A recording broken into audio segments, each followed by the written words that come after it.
I want to talk about suspicion and the many endings of Suspicion, Alfred Hitchcock's 1941 film starring Joan Fontaine and Cary Grant. Most critics over the years have just taken it for granted that with Suspicion, Alfred Hitchcock made a film about a woman married to a murderer and then tacked on an unsatisfactory ending after the real one was booed by preview audiences. But if you follow me on Twitter, you know I have some ideas and feelings about the ending of Suspicion. Briefly, the plot of Suspicion revolves around a shy young heiress, Lena, played by Joan Fontaine, who marries a seemingly charming gentleman whom she soon discovers is a liar, cheat, and thief. There was something strange about Johnny Aysgarth. I knew it long before I married him. Anything you could put your finger on, and yet you were always conscious of it. Conscious of something vague, restless, frightening. And then she begins to suspect he is a murderer. It's often called one of Alfred Hitchcock's lesser films of the 1940s. In rankings of Hitchcock films, Suspicion usually ends up somewhere in the low 20s and high teens. If you were to do a Google search of the rankings, most often you'll find some combination of Vertigo, Notorious, Psycho, North by Northwest. And the general consensus is the film is good, but ends on a happy, although completely compromised ending. I've always contended that this is in fact not a happy ending. It's at the very least ambiguous, and if you've been paying close attention to the film and everything that's gone on before it, this ending could hint at possibly darker things to come. In fact, there were several endings discussed, written, previewed, and scrapped before Cary Grant and Joan Fontaine ended up turning that car around on the clifftop road. In my opinion, it's a film that really deserves more serious consideration in Hitchcock's filmography. Because despite endless studio meddling, the creative constraints imposed by the production code office, Cary Grant's popularity and screen persona dictating the direction of the screenplay, and that problem with finding the perfect ending, Alfred Hitchcock still managed to craft a film that is a tense and subjective psychological thriller. Hitchcock's involvement with Suspicion started in 1940 when he was still under contract with David O. Selznick. In 1940, following the highly successful releases of Gone with the Wind and Rebecca, which brought him back-to-back Best Picture Academy Awards, Selznick began a 3-year liquidation of his studio, Selznick International Pictures, in order to draw profits for himself and his outside investors. Instead of making films, he developed and sold film projects to other producers and studios, and arranged lucrative loanouts of his contracted artists. 2 of those artists were Hitchcock and actress Joan Fontaine, director and star of Rebecca. Hitchcock and Selznick had, to put it politely, bumped heads during the production of Rebecca. And if you want to know more about that, I have an entire video about the making of Rebecca, and I will link that in the description below. And while Rebecca had been a hit and an Academy Award winner, Selznick's attempts at micromanaging every aspect of the film's creation drove Hitchcock crazy and increased his desire to have more creative control over his future projects. After Rebecca, Hitchcock was loaned by Selznick to producer Walter Wanger for the film Foreign Correspondent, a European spy thriller set at the outbreak of World War II starring Joel McCrea and Lorraine Day. Then he went to RKO to make the screwball comedy Mr. and Mrs. Smith, about a couple who realizes their marriage is not legal, starring Carole Lombard and Robert Montgomery. And while he questioned the quality of the comedic script by Norman Krasna, Hitchcock wanted to work with Lombard, whom he held in high regard and considered to be one of the finest actresses in Hollywood. It was following the completion of Mr. and Mrs. Smith that RKO requested his services again, this time to direct a film with the working title Before the Fact, later to be named Suspicion. See, mystery is an intellectual process, like in a whodunit, but suspense is essentially an emotional process. Therefore, you can only get the suspense element going by giving the audience information. I think it's important to go back for a second and look at the plot and narrative structure of the original novel, because once Hitchcock joined the project, he had every intention of changing it up.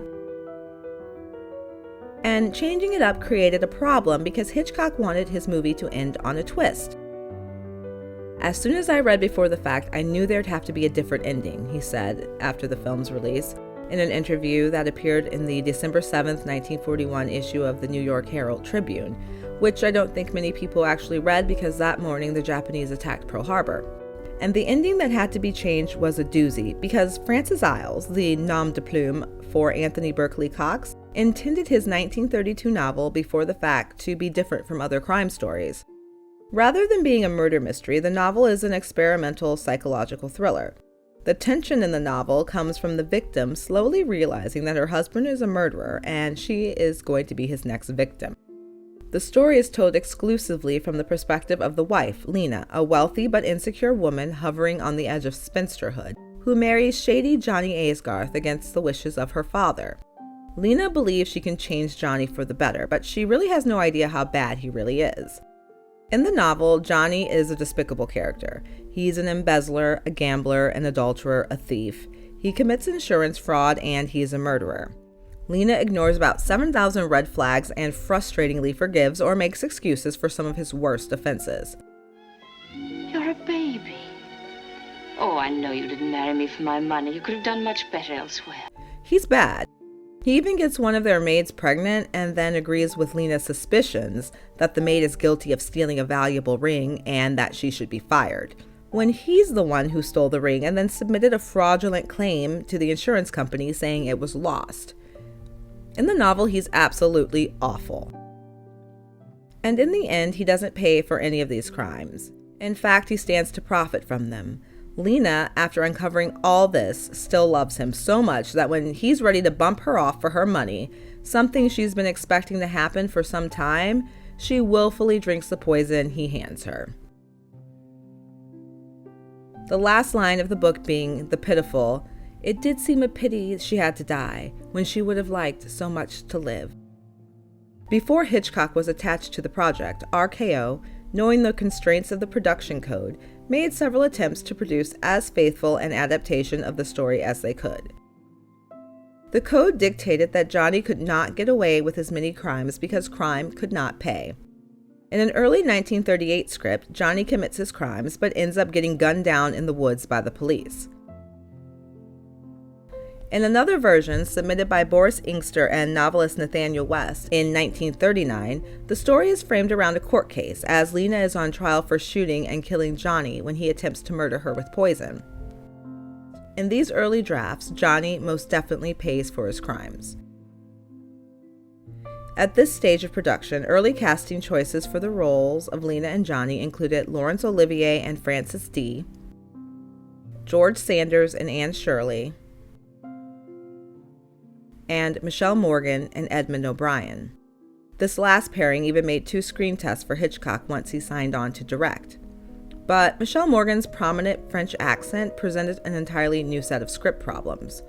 This was a story about a very English couple, and casting Morgan would mean going back and changing plot points to account for Lena now being French.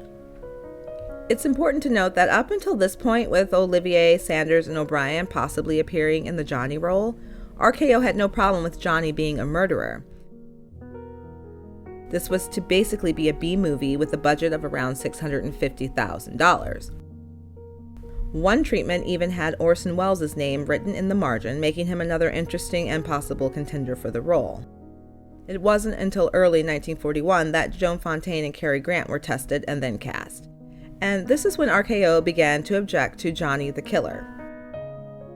For Joan Fontaine, suspicion would be her second major leading role after Rebecca. And the character of Lena was a more confident version of her character, the second Mrs. De Winter, from that film. She'd been sold on an early script by Joan Harrison and Alma Revelle, Hitchcock's wife and lifelong collaborator, and an accomplished screenwriter and film editor in her own right. Where Lena suspects her husband's intent to murder, he confesses to all of his crimes but assures her he is no murderer and then runs off to join the RAF. Lena later learns that he is a war hero and his plane is named Monkey Face, his pet name for her. This ending was never filmed, although RKO constructed the RAF set only to take it down as filming went on. Cary Grant, on the other hand, by 1940 had established himself as a popular actor known for elegance, class, charisma, and charm. He was able to play believably in romantic films like In Name Only, or in comedies like Bringing Up Baby and His Girl Friday. He also had strong dramatic chops, and that was on display in films like Penny Serenade. But Grant had never played an outright villain, and those early scripts for Before the Fact intrigued him. He wanted to play the murderer. Scott Eyman, author of the book Cary Grant, A Brilliant Disguise, observed there was something mysterious lurking under that charming demeanor. There was an edginess about Grant, the fretful tone in his voice, the strange accent, and the abiding sense that, beneath his calm surface, well-oiled gears were whirling faster and faster.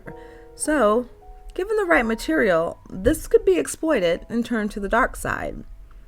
But with Grant signing on to the role of Johnny, the character went from definite murderer to suspected/imagined murderer. RKO studio chief George Schaefer was adamant that the public did not want to see Cary Grant as a murderer, much to Cary Grant's disappointment. He later said, "I thought the original ending was marvelous. It was a perfect Hitchcock ending, but the studio insisted that they didn't want me to play a murderer." The perfect ending he was referring to could be either the one where Lena is on trial for Johnny's murder, or the one where Johnny runs off to join the RAF. Or was it something else? At the film's first early preview, the ending the audience saw that night had Johnny bring Lena a glass of milk she thinks is poisoned. She drains the glass and waits for death. Nothing happens. This is all followed by what Hitchcock later called dull exposition of her spouse's innocence. The audience booed. According to Hitchcock, they pronounced the girl stupid to willfully drink to her possible destruction. In a scripted attempt to fix the ending, although it's unclear if this was actually filmed, Johnny brings Lena the milk. There's a cutaway that shows the family dog is in the room. Lena starts to drink the milk, and then she sets it down. Johnny makes a comment about the glass being still full and feeds it to the dog. Lena is horrified, but realizes the milk isn't actually poisoned. It's all in her mind. Haha, the end. I can't imagine this one would have gone over any better with preview audiences. In the midst of all this chaos and trying to finish the ending of the movie, Hitchcock had gone to New York City for a radio program, but had to immediately fly back to Hollywood because RKO production head Saul Lesser had recut the film, taking out any hint of Cary Grant as a murderer. This left the film's final runtime at only 55 minutes. Hitchcock spent the next weeks putting the scenes back in and working out the ending that we see in the final film, which involved reshoots and using a discarded scene with Johnny and Lena taking a wild car ride. In 1962, he sat down with French filmmaker and critic François Truffaut for a series of interviews where he admitted to Truffaut that his preferred ending would have been for Lena to knowingly let her husband poison her. And I had an idea for an ending that she knows of all this. She writes a letter to her mother and says, "Dear mother, I'm in terrible straits. I want to die. He's going to kill me, but I love him so much I can't live anymore. But I do think society should be protected from him." And she seals the letter and leaves it beside the bed. When he brings up the fatal glass of milk, she said, "Would you mind mailing that for me, dear?" She drinks the milk, literally commits suicide. And you fade out on her death. And you have one shot, a cheerful, whistling Cary Grant popping a letter into the mailbox. That ending was never filmed, but there are hints that maybe Hitchcock was setting up the pieces for this to be the finale, despite RKO's insistence that Cary Grant was not going to be the killer. Perhaps this was his endgame, knowing that all these other endings just weren't clicking. In fact, early titles for the movie included I'd Die for You and A Letter to Mail. And in the Ravel Harrison-Ralphilson script, there is a running postal theme that makes it onto the screen in the final movie. In the very first scene of the movie, Lena gives Johnny a stamp. Oh, there you are. That'll do. That stamp. Yeah. Thank you very much. And Johnny tells the train porter, Write to your mother. Johnny receives a letter from a friend about the money he's borrowed.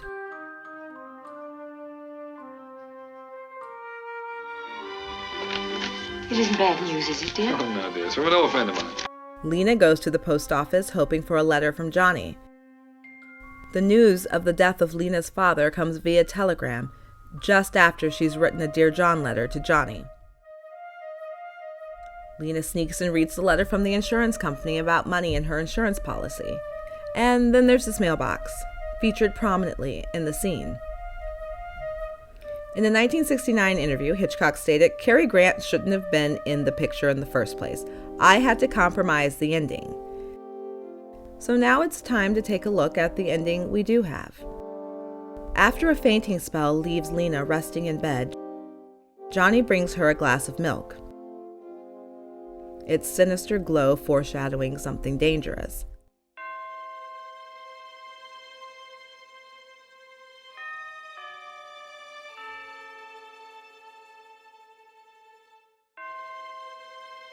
Cut to the next morning. The milk is untouched. Lena packs to leave for her mother's house. Johnny insists on driving her. I'll run down and get the car ready. Oh, no, don't. I'll drive myself. I prefer to drive you. She panics in the car, believing that he is trying to kill her. Johnny! Johnny! Johnny! She freaks out and jumps out of the car, and Johnny chases her down. He then confesses he was going to kill himself because he couldn't pay back some stolen money. He talks to Lena, and all her suspicions are seemingly explained away. Lena says they can face the future together. Johnny, let's go home and see it all through together. And they get in the car and they make a U-turn and head home with hopefully better communication skills. Director Peter Bogdanovich told Hitchcock he found this ending to be ambiguous, as if Johnny might be preparing to kill Lena later. And to be honest, that's how I feel. Lena has spent the entire movie trying to change Johnny or explain away his behavior, but he is mostly unrepentant about his bad acts. People don't change overnight, Lena. I'm no good. It's perfectly in character for him to be lying to her to keep her from leaving, because he needs her to stay so he can kill her. If you read the ending this way, it makes for a much darker film, and the subtle shades of darkness that turn on and off in Cary Grant's performance make more sense. And he gets to be the murderer.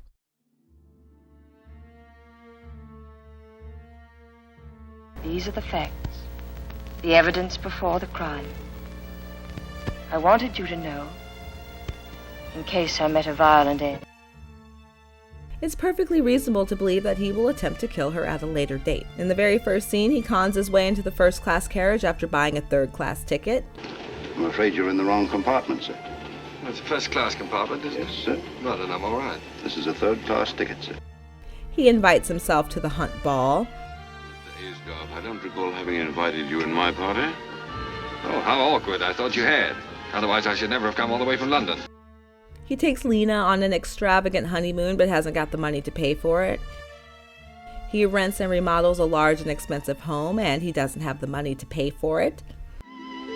Whatever made you take this extravagant house? Well, I didn't think you'd want to live in a shack. A girl like you is going to come into plenty of money someday. He sells 2 of Lena's antique family heirlooms and then lies about it. He embezzles money from his job and gets fired and lies about it. We had an unexpected audit 6 weeks ago, and the account showed a deficit of £2,000. He says he'll stop gambling, yet continues to gamble and doesn't have the money to pay for it. Then he must have taken an afternoon off last Tuesday.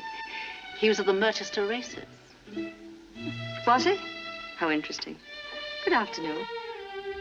Old and wealthy friend Beaky has a severe alcohol allergy. Beaky calls Johnny Old Bean. Beaky! Johnny, how are you, old Right.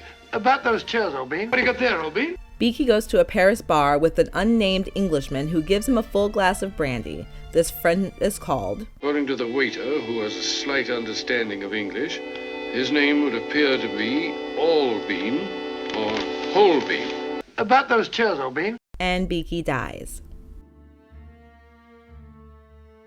And in that final frantic car ride, is she attempting to jump, or is Johnny about to push her out of the car?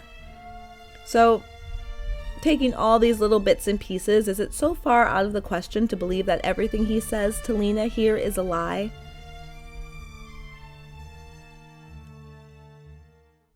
When the film was finally released, it was RKO's top-grossing film of the year, but critics at the time were split over the ending.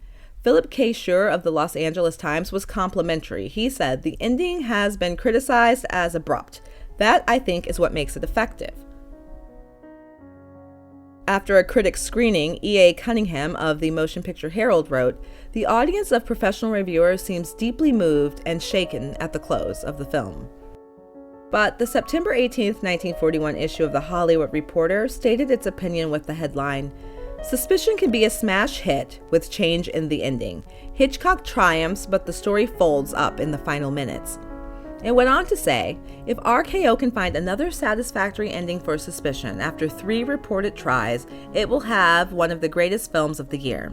Until its final 3 or 4 minutes, Alfred Hitchcock has a superb masterpiece of dramatic craftsmanship.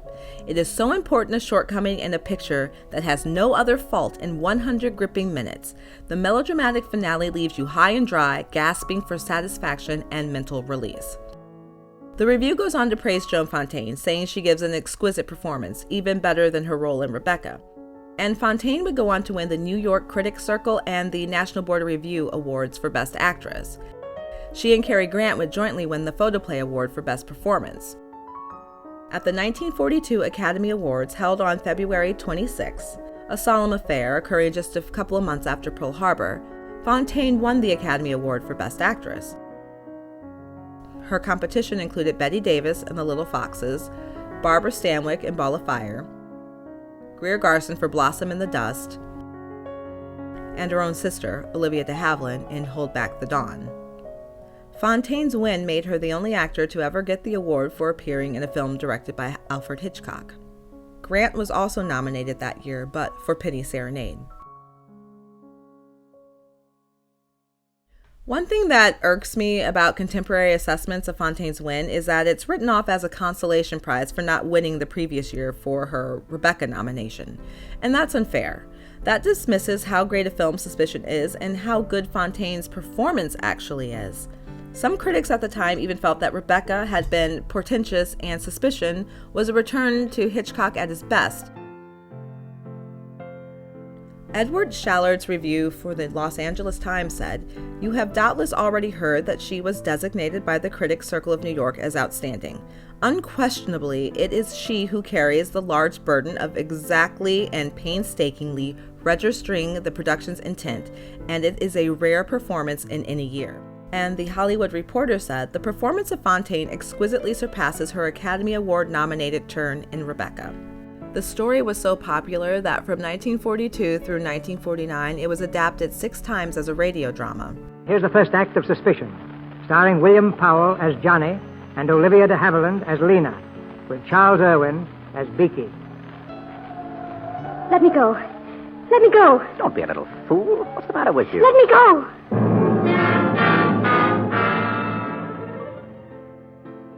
The story was adapted for PBS's American Playhouse television series in 1988.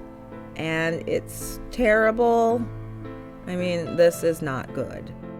It starred Jane Curtin and Anthony Andrews in what was so much of a beat-for-beat remake that Revell, Harrison, and Raffleson are credited as screenwriters.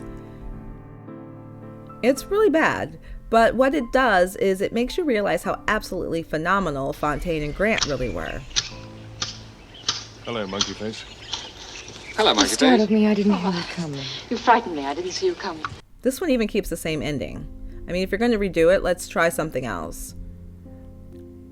A new film version was announced in 2005 with Ben Affleck and Gwyneth Paltrow set to star, and that never happened. And again in 2012, it was announced a new film adaptation was in the works. That also never happened. I think that since you can open up the ending of Suspicion to multiple interpretations, it makes for a richer viewing experience. You can see it as a happy ending, 2 lovers reconciled and ready to make a fresh start, or like Bogdanovich, you can see it as ambiguous and possibly sinister. I think that you could even superimpose those last 2 lines of the novel over the end of this film, and you would believe that she was going to meet her doom. It was a pity she had to die, when she would have liked so much to have lived. There are 8 million stories in the cinema cities. This has been one.